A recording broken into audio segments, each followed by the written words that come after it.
बता दिए कृष्ण कन्हैया काहे छोड़नी राधा के कलैया। तो बता दिए कृष्ण कन्हैया काहे छोड़नी राधा के कलैया।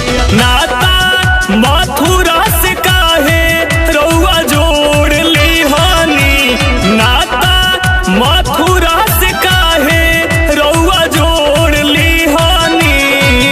काहे भारद्वारी का नगरिया गोकुल में रहल छोड़ दी हनी।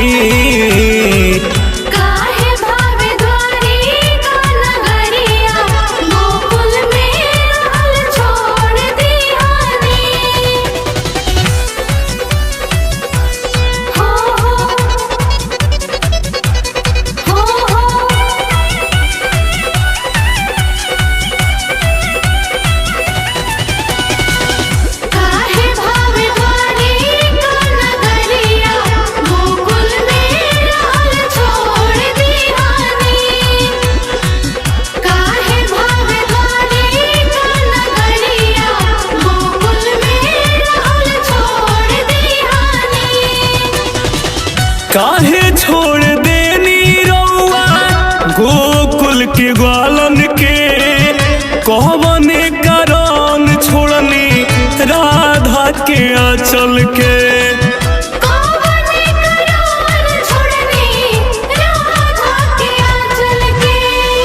काहे छोड़ देनी रउआ गोकुल के ग्वालन के, कौन कारण छोड़नी चल के।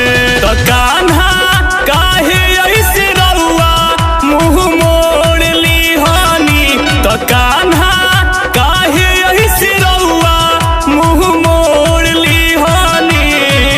काहे भाव सोना के महलिया गोकुल में रहल छोड़ दी हनी।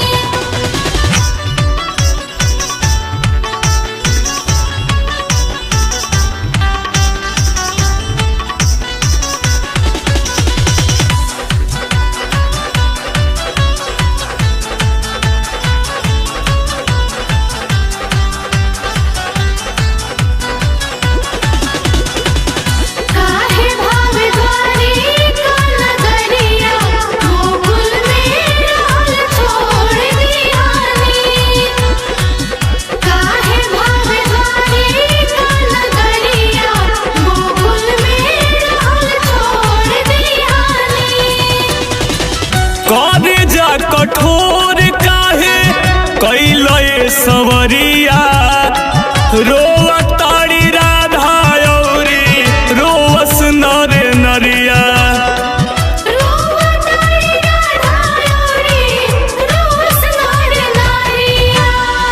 करे जा कठोर काहे कैले सवरिया, रोवा ताड़ी राधा औरी रोवस नर नरिया।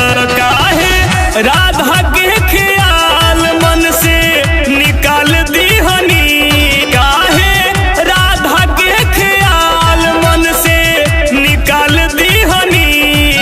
काहे भारद्वारी का नगरिया गोकुल में रहल छोड़ दी हनी। काहे भारद्वारी का नगरिया गोकुल में रहल छोड़ दी हनी।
धन बट महिमा राउर हे कृष्ण मुरारी, गावे सूरज लिखे विंध्याचल बिहारी।